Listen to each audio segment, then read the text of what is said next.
Hey my friend, today let's come back to the basics of the basics. I'm gonna show you the easiest chords that you can use to play ambient guitar and post-rock music. That's gonna be easy to play and very, very effective. In fact, it's gonna be even easier than my mini course on ambient guitar chords. If you are new on my channel, I offer a gift to my new viewers. It's on the first link in the description box and you can enroll in my online course on ambient guitar chords. So let's start with these chords. The first one, if I play in C major, is gonna be played like this. So you place your index on the 3rd fret of the 5th string. So that's gonna be the root of your chord, the bass note of your chord. And then it's up to you if you wanna use your pinky or your ring. I'm more comfortable with my pinky. Personally, so you play it on the 5th fret of the 2nd string, and that makes a major chord. That's a happy sounding chord, right? And if you want to make this chord minor, you just have to replace your pinky or your ring finger by your middle finger on the 4th fret of the 2nd string, and now this chord is a minor chord, right? So we have the major happy chord and we have the minor sad chord.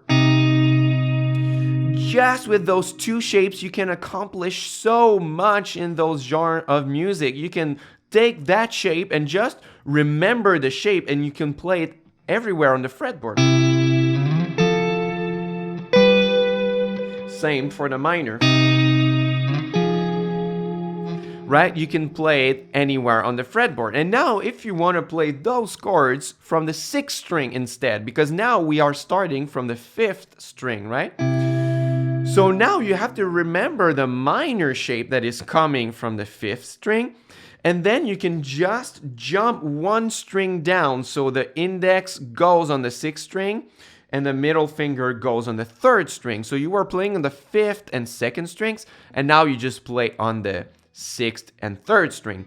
So when you do that, this is pretty confusing because it comes from a minor chord, but when you play it from the 6th string, it becomes a major chord.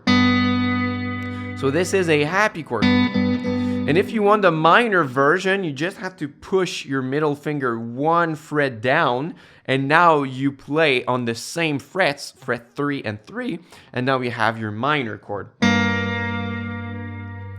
So, little recap. From the 5th string, this is like this. And from the 6th string, this is like this.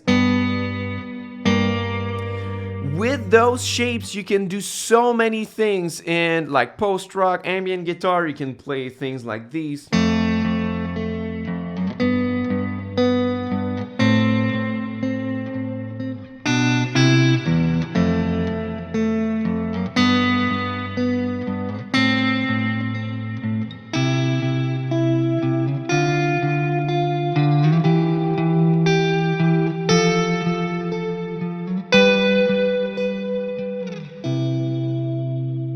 There are so many possibilities, and those chords just sound good for that. And now let's explain why they sound good. Why are we choosing to play chords like these for basic ambient guitar chords?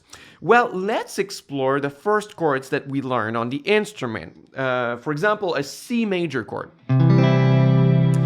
This chord has 3 notes in it. And maybe when you're looking at it, you're like, no, Antoine, this chord, we play 5 strings, right? So there are 5 notes in this chord, not 3. Well, if we analyze the notes of this chord, we get C, E, G, C, E. So do you see the pattern here? We have C, E, G, C, E. So basically, we have 2 times the note C and 2 times the note E. So we, in fact, have only 3 unique notes in the chord.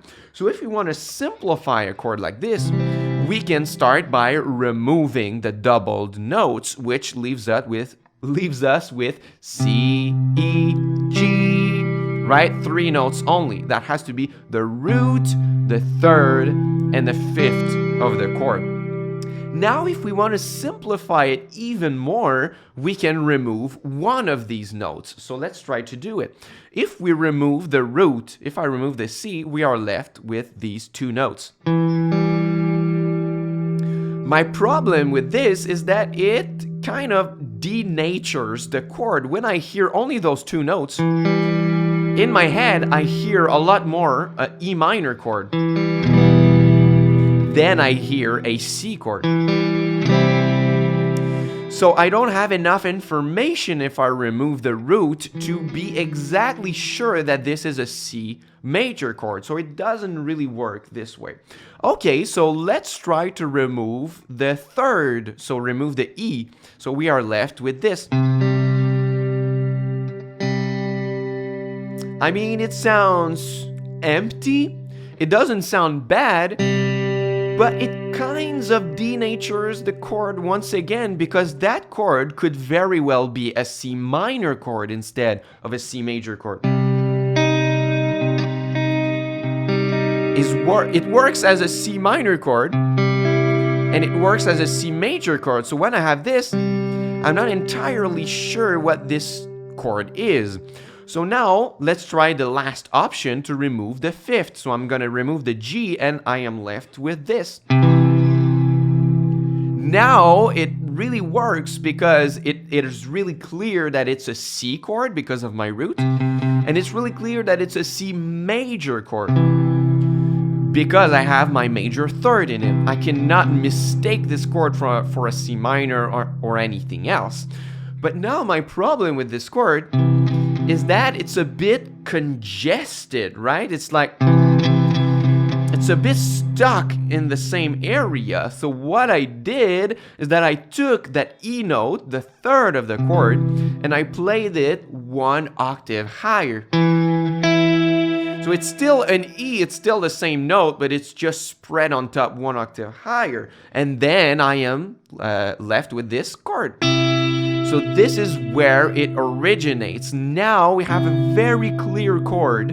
We know it's a C major chord. The bass note has enough room to ring and is not congested with the third. And the third, since it's one octave on top, can really shine on top and take its space.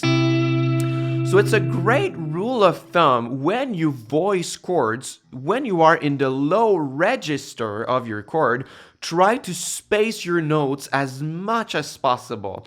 I'm not going to go into details. It's like that because of the harmonic series.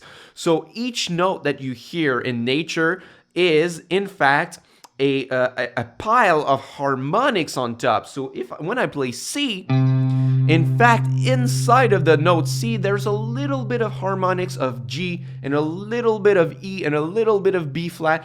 The more it gets higher, the more it blends many notes in it. So when you play notes that are very, very low, they are rich in harmonics. So that's why when you play a chord with too many close notes, very low on the fretboard, that doesn't sound really good.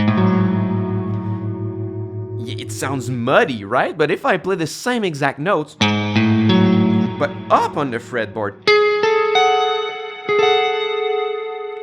now suddenly it sounds really, really good, because when you play high notes, it doesn't have as many harmonics in them, so we can stack closer notes. So when you play in the low register, space out your notes, and when you play high, you can play clusters of notes and it doesn't truly matter. So that's why a chord like this is perfectly balanced, because the low note stays low and then you spread the other important note on top. So it's just a perfect balance. So now if you learn those really easy shapes, you have major, you have minor, you have everything you need to make chord progression. But now how do you know in which order to play those chords? Like I did, right? Something like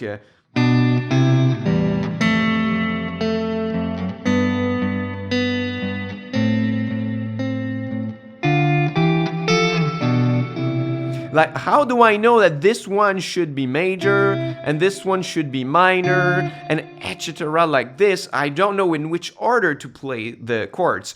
So this is where I point you once again to my free mini course on ambient guitar chords that you can get first link in the description box. In that 45 minutes mini online course, I'm gonna show you the complete spread triads because this is just part of it. There is a note that we add in this to have the complete chord. And then the second module of that course, I show you how to harmonize those ambient guitar chords to know in which order and which is major, which is minor, how can I make my own chord progressions, how is the structure of all the chords within my key. How does it work? So I explain all of that in my free mini course. You can click first link. It's free. You can download the chord charts. You can download the exercises. This is very, very valuable. So if you don't know this stuff or if you are new on my channel, you can get it because it's my gift to you and I want you to become better at playing those chords. So if you have any questions, use the comment section. Subscribe to my channel for more. And until next time, au revoir.